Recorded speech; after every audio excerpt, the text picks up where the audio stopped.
Here I am once again with your disability rep, Roy Rickstrew.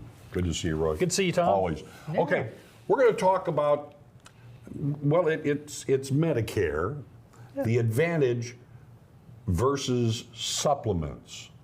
First of all, I have to get a definition of what that is. Yeah, so Medicare, the original Medicare, is an 80-20 split. So they pay the 80%, leave you the 20%, couple deductibles that are built in. So the way that people address this 20% copay and sometimes these deductibles is they buy additional insurance. Right. And that's either a Medicare Advantage or a Medicare supplement plan traditionally. Okay. So they help fill that gap, if you will. I've heard of those for a long time and have no idea what it's all about. Well, someday you'll come and see me. Oh, Tom. I know I will. So the thing is where this confuses people so much is that our entire life when we work or our spouse works, we get insurance through the employer, and Right. we just take whatever we're given, right? We don't get any say in that. I mean, Not really. hopefully the employer provides a nice plan for you, but you know, you're just stuck. We don't have to make that decision ourselves. So that's a good thing, in that we didn't have to make that choice. It's a bad thing in that it doesn't always work out. Well, now when you hit Medicare age, you're on the hook for all of this decision making. Yeah. Yeah, but you don't have a lot of say-so, though, do you really? Well, actually, there's a lot of options when you're Medicare eligible. You can go. All the major, Anthem, United, Healthcare, the Aetna, all of those folks, big players all offer options. Yes. And so there's a pretty good sampling of these out there. But we have to make those choices ourselves, and it confuses people greatly. And so here's the analogy that I oftentimes use.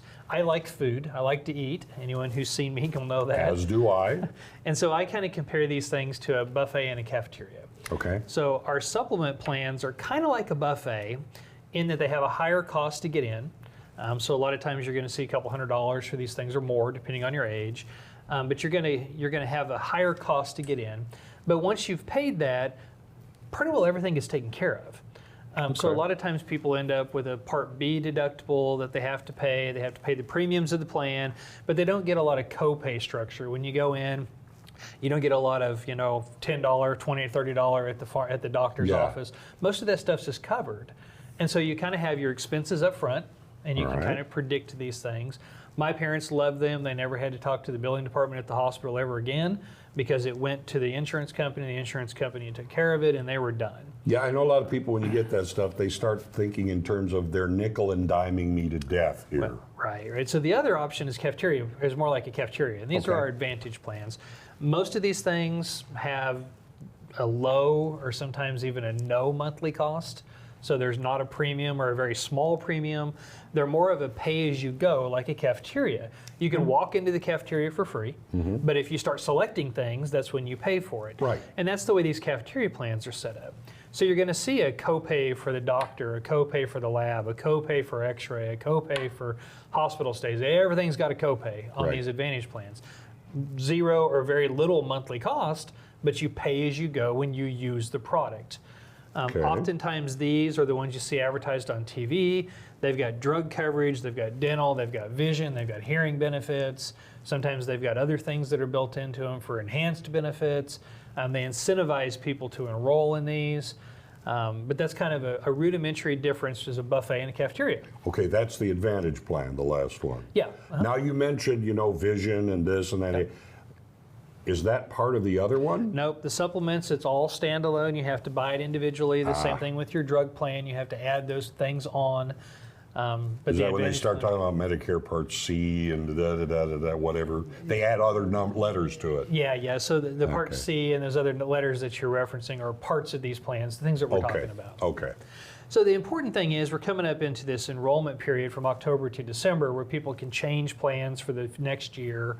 And something that we need to kind of keep in mind, some plans will let you freely enroll in. Other plans have limited time frames that you can get into them. Right. Some of these, like the supplements, can require underwriting. You have to be medically qualified in order to get into these things.